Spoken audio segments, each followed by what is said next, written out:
नमस्कार। बिजली गिरना यानी लाइटनिंग एक ग्लोबल फेनोमेना है, वैश्विक परिकल्पना है और यह एक समस्या है। कई लोगों की जान इसमें जाती है, भारत ही नहीं विश्व में। भारत भी बहुत चिंतित है और भारत का एक राज्य है उड़ीसा। वहां पर माना जाता है कि पिछले 11 सालों में 4000 लोगों की मौत सिर्फ और सिर्फ बिजली गिरने से। अपने आप में एक बहुत बड़ी विडंबना है और इसलिए उड़ीसा सरकार पाम ट्रीज को यानी ताड़ के वृक्ष को लगाना चाह रही है। अब प्रश्न उठता है क्या कि ताड़ के वृक्ष से बिजली गिरने की समस्या खत्म हो सकती है और उससे होने वाली मौत कम हो सकती है? तो उत्तर है हाँ। यह कोई परंपरा नहीं है, इसका एक साइंटिफिक बेस भी है, वैज्ञानिक आधार है। अच्छा, यहां तक पहुंचने से पहले इस बात को भी आप जाने आज कि जो उड़ीसा में यदि आप देखेंगे तो 93% के आसपास, 93% के आसपास जो मौतें हुई बिजली चमकने से, वह रूरल एरियाज में हुई और लगभग 80% जनसंख्या जो उड़ीसा का है वह कृषि पर आधारित है। अब आप सोच सकते हैं कि यदि 93% घटनाएं बिजली कड़कने की, उनसे होने वाली मौत ग्रामीण क्षेत्रों में हो रही है और उड़ीसा की जनसंख्या, उड़ीसा का जो इकोनॉमिकल बेस है, जो आर्थिक आधार है, वह कृषि है, तो इससे का प्रभाव कृषि पर पड़ना स्वाभाविक। और इससे भी एक बड़ी बात सुन लीजिए, जितने भी लाइटनिंग की घटनाएं हुई हैं आईएमडी के अनुसार उड़ीसा क्षेत्र में, यानी इंडियन मेट्रोलॉजिकल डिपार्टमेंट, भारतीय मौसम विभाग के द्वारा कहा गया, अप्रैल से लेकर के अक्टूबर के महीने में होती है। और उसमें भी सबसे ज्यादा जो घटनाएं हुई हैं बिजली चमकने की और उससे होने वाली मौत की, वह जून से लेकर अक्टूबर के बीच है। अब आप सोच सकते हैं, जून से लेकर अक्टूबर के बीच का समय कृषि का सबसे पीक समय होता है। सबसे ज्यादा जो एग्रीकल्चर एक्टिविटी होता है, गतिविधि होती है, उसी समय में होता है। और यदि उस समय लाइटनिंग होता है तो एक कृषि आधारित राज्य पर क्या प्रभाव पड़ सकता है, अब आप सोच सकते हैं।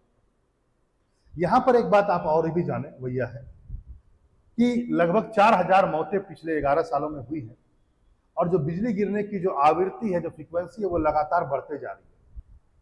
अकेले अकेले 3 वर्षों में, पिछले 3 वर्षों में देखा जाए तो 791 यानी 800 लोगों की मौत केवल बिजली गिरने से हुई और ग्रामीण क्षेत्र में हुई होंगी सबसे ज्यादा। एक और भी बात है, सितंबर 2 तारीख की घटना है 2023 की। केवल 2 घंटे के अंतराल में 61,000 बार बिजली गिरी है। अब आप सोच सकते हैं, और 12 लोगों की मौत हुई है। ये उड़ीसा की सिर्फ बात। उड़ीसा में आपको पता ही होगा, उड़ीसा सबसे ज्यादा डिजास्टर झेलने वाला राज्य है भारत का। प्राकृतिक आपदा, फ्लड भी वहां आएगा, साइक्लोन भी वहीं पर आएगा और सूखा भी वहां पड़ता है। यहां पर एक बात और भी ध्यान रखें, वो यह है कि उड़ीसा में जो लाइटनिंग यानी कि बिजली गिरने की घटना है और उससे होने वाली जो मौत है, वो उत्तर उड़ीसा और मध्य उड़ीसा में ज्यादा आपको दिखेगा। मुख्य क्षेत्र जो है मयूरभंज, क्विंझर, बालासोर, भद्रक, गंजाम, कटक, सुंदरगढ़, कोरापुट और नवरंगपुर क्षेत्र शामिल। आप देख सकते हैं, मयूरभंज यहां है, कटक यहां है, सुंदरगढ़ ऊपर में है, नवरंगपुर यहां पर हो गया, कोरापुट यहां हो गया। तो मतलब उत्तर और मध्य उड़ीसा में ज्यादातर बिजली घटने की आपको मिलेगी। अब आप देखिए लाइटनिंग होता क्या, बिजली यदि मैं कहूं कि बिजली क्या है, तो बिजली कुछ और नहीं, लाइटनिंग कुछ और नहीं है, एक रैपिड और मैसिव डिस्चार्ज ऑफ इलेक्ट्रिसिटी।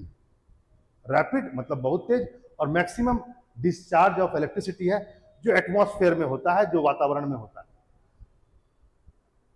लेकिन उसका कुछ पार्ट क्या होता है, अर्थ तक पहुंच जाता है और बिजली गिरने घटना आपको देखने को मिलती है।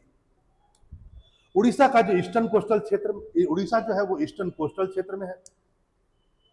आए दिन वहां पर ईस्टर्न कोस्टल क्षेत्र में क्या होता है, बे ऑफ बंगाल सटा हुआ है, तो वहां पर हमेशा है ना ट्रॉपिकल साइक्लोन आते रहता है। एक तो वो कारण, तो ईस्टर्न कोस्टल क्षेत्र में होने के कारण ये क्या है, ट्रॉपिकल जोन में यानी कटिबंधीय क्षेत्र में है, उष्ण कटिबंधीय क्षेत्र, जहां उष्ण कटिबंधीय तूफान आता है। एक तो दूसरा ये हॉट भी है और ड्राई क्लाइमेट है, यहाँ का गर्म और सूखा वाला क्लाइमेट भी है।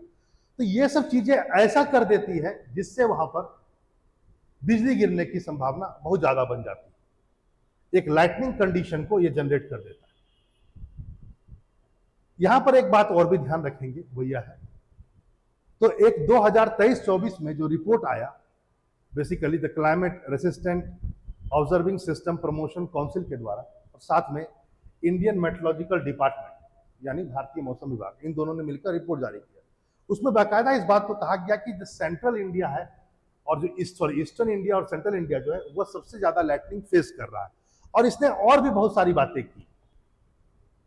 आईएमडी के द्वारा ही एक रिसर्च पेपर पहले जारी किया गया था 2021 में उड़ीसा में, इसमें कहा गया क्लाइमेट चेंज एंड, उस रिसर्च पेपर का नाम था climate change and incidence of lightning in Orissa and exploratory research, इसमें पब्लिश किया गया। इसमें कहा गया है कि ग्लोबल वार्मिंग, खासकर क्लाइमेट चेंज के कारण, जो ग्लोबल वार्मिंग के कारण जो क्लाइमेट चेंज हो रहा है, जैसे जैसे वो बढ़ रहा है, लाइटनिंग की समस्या उड़ीसा में बढ़ रही है, क्योंकि 1 डिग्री सेंटीग्रेड तापमान बढ़ चुका है इस क्षेत्र में। अब तापमान बढ़ेगा तो लाइटनिंग बढ़ेगा, क्योंकि ये फेवरेबल सिचुएशन है। उड़ीसा का जो कोस्टल एरिया, जो अभी मैंने थोड़ा देर पहले बताया, एक तो coastal area tropical zone, tropical cyclone आता है, हॉट एंड ड्राई कंडीशन। तो ये hot and dry condition which tropical zone, ये सब मिल करके क्या कर देते हैं, लाइटनिंग को बढ़ा देते हैं। तो जब 1 डिग्री सेंटीग्रेड बढ़ेगा तो और फेवरेबल कंडीशन डेवलप होगा लाइटनिंग के लिए। माना जाता है 10% लाइटनिंग बढ़ा है केवल और केवल क्लाइमेट चेंज से, ऐसा आईएमडी का रिपोर्ट आया। और भी देखिए एक बात, ये सब बातें मैंने पहले कह दिया है कि अब आप देखिए, जो उड़ीसा सरकार ने आप कहा है कि हम पाम ट्री यानी ताड़ के वृक्ष को लगाएंगे। ताड़ का वृक्ष माना जाता है बहुत ऊंचा होता है और वो अच्छा कंडक्टर माना जाएगा लाइटनिंग का, ऐसा आप समझ सकते हैं। एक अच्छा कंडक्टर माना जाएगा, एक अच्छा सुचालक माना जाएगा बिजली का, क्योंकि बहुत ऊंचा है, ऊंचाई है। और चूंकि माना जाता है कि उसमें नमी का स्तर यानी कि जो मॉइस्चर होता है और उसमें जो रस होता है वो बहुत ज्यादा होता है। चूंकि पेड़ बहुत लंबा है, उसमें बहुत ज्यादा मॉइस्ट होता है वो पेड़, नमी होता है उसमें और बहुत रस होता है। इसके कारण से क्या होता है कि लाइटनिंग जो है, जो बिजली है, सबसे पहले ताड़ के पेड़ पर गिरेगी, न कि आसपास में जमीनों पर गिरेगी। एक अच्छा कंडक्टर के रूप में वो प्रेजेंट हो जाएगा ताड़ का वृक्ष।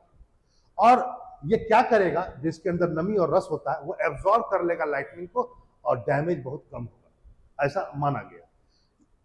उड़ीसा सरकार ने इसी के लिए ताड़ के वृक्ष की कटाई पर प्रतिबंध लगा दिया गया और माना जाता है 19 लाख ताड़ के वृक्ष उड़ीसा सरकार लगाएगी और जंगलों की सीमाओं पर अधिकतर लगाने की बात इसमें की गई। लेकिन कुछ आलोचक और भी मानते हैं। आलोचक का कहना है कि यार देखो, 20 फीट की ऊंचाई को प्राप्त करने में ताड़ के वृक्ष को, क्योंकि यदि आपको मिनिमम इसका एडवांटेज चाहिए तो 20 फीट की लंबाई होने में कम से कम 15 से 20 साल लग जाएंगे। तो क्या तब तक कोई और उपाय नहीं है? क्योंकि इतने दिन के इंतजार कीजिएगा तो बिजली तो गिरेगी ही, उसमें तो कमी नहीं होगी। तो कुछ वैकल्पिक उपाय भी करने चाहिए लोगों। आलोचकों का कहना है कि इसके साथ साथ आपको अवेयरनेस प्रोग्राम भी लाना पड़ेगा जनता में कि आखिर बिजली गिरने के समय क्या क्या उपाय किए जाए, घर के बाहर न जाया जाए, घर के अंदर रहा जाए, मोबाइल फोन या इलेक्ट्रिक चीज सामानों का कम यूज किया जाए या उसको लेकर कम चला जाए, क्योंकि इलेक्ट्रॉनिक सामान माना जा रहा है आज की तारीख में वो बहुत जल्दी कैच कर लेते हैं बिजली। ठीक है, क्योंकि पूर्व सूचना देने पर भी कोई खास इसका असर देखा नहीं गया है, इसलिए इससे अच्छा होगा जागरूकता कि उस समय आप क्या करें और क्या ना करें। चलिए फिर मिलते हैं ऐसे एक नए टॉपिक के साथ। जरूर चैनल को सब्सक्राइब करें और लाइक करें। नमस्कार।